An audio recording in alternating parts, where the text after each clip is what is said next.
गांव के पास एक पुराना सर्कस हुआ करता था जिसका नाम था हंसी का महल। एक समय में यह सर्कस बहुत प्रसिद्ध था और लोग दूर दूर से यहाँ मनोरंजन करने आते थे। इस सर्कस में एक खास जोकर था जिसका नाम था पगली लाल। उसकी हरकतें इतनी मजेदार थी कि बच्चों से लेकर बूढ़े तक उसकी मिमिक्री किया करते थे। लेकिन एक दिन अचानक सर्कस बंद हो गया। कहा जाता है कि सर्कस में कुछ अजीबोगरीब घटनाएं होने लगी थी। पगली लाल की मौत के बाद उसका भूत सर्कस में घूमता है। जब से यह सर्कस बंद हुआ, लोग उस जगह से दूर दूर रहने लगे। कई लोग दावा करते थे। रात में कुछ लोगों ने उस जोकर के हंसने की आवाजें सुनी और अजीबो हरकतें महसूस की। सर्कस की जगह को जोकर की हवेली कहा जाने लगा। एक दिन गांव के कुछ शरारती लड़कों पिंटू, रमेश, चिंटू और गोलू ने तय किया, हम उस सर्कस में जाकर पता करेंगे कि ये जोकर भूत की कहानी सच है या सिर्फ अफवाह। पिंटू ने कहा, अरे ये सब बकवास है, भूत भूत कुछ नहीं होता।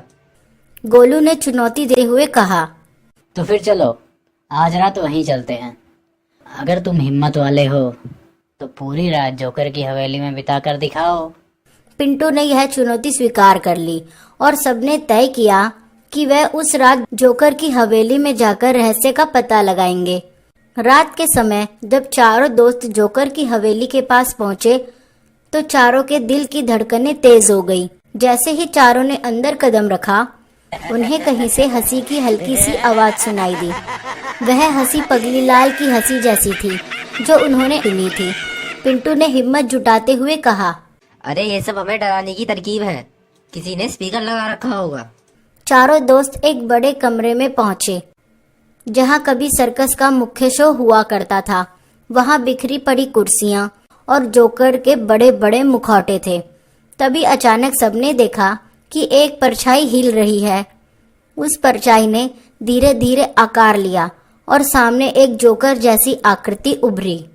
उनकी आंख लाल चमक रही थी और उसकी हंसी इतनी डरावनी थी कि चारों दोस्त के रोंगटे खड़े हो गए। जोकर ने हंसते हुए कहा, अरे वाह, इतने सारे मेहमान आए हैं, मैं तो अकेला ऊब ही गया था। चारों दोस्त कांपने लगे। पिंटू ने कांपती आवाज में पूछा, तुम कौन हो? जोकर ने हंसते हुए कहा, अरे बच्चे, मैं पगली लाल, अब मैं तुम्हारा दोस्त हूँ। पगली लाल का भूत चारों दोस्तों के इर्द गिर्द घूमने लगा और अजीबोगरीब हरकतें करने लगा। वह कभी उछलता, कभी उनकी नकल उतारता और कभी उनका मजाक उड़ाता। उसकी हरकतें इतनी मजेदार थी कि एक समय पर दोस्त हंसने भी लगे, लेकिन हंसी के पीछे का डर साफ झलक रहा था।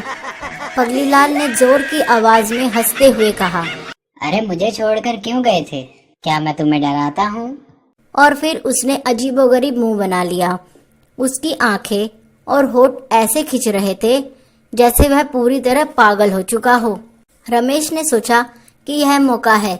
उसने कहा, अरे भाई, तुम तो बहुत अच्छे हो, हम तो तुम्हारे फैन हो गए।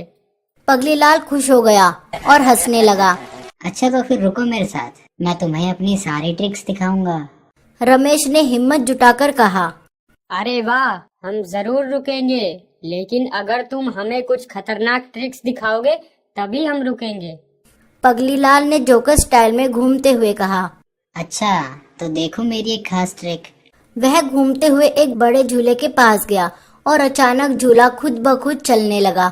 चारों दोस्त डर गए, लेकिन पगली लाल हंसते हुए कहने लगा, अरे इतना डर क्यों रहे हो?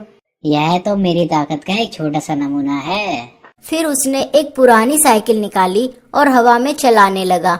चारों दोस्त डर के मारे हक्के बक्के रह गए। गोलू ने धीरे से बाकी दोस्तों से कहा, चलो बहुत हुआ, यहाँ से भागते हैं। लेकिन जैसे ही वह भागने लगे, पगली लाल चिल्लाया, अरे तुम लोग मेरे दोस्त हो ना, कहाँ जा रहे हो? तभी उसने हवा में उछलते हुए चारों को रोक लिया। उसने कहा, अरे मेरे साथ खेलो, मैं तो मजाक कर रहा था। लेकिन उसके भयानक चेहरे और डरावनी हंसी ने चारों के रोंगटे खड़े कर दिए। फिर रमेश ने कहा, अरे पगली लाल भाई, हमें माफ करो, हम यहाँ बस तुम्हारी मदद करने आए थे।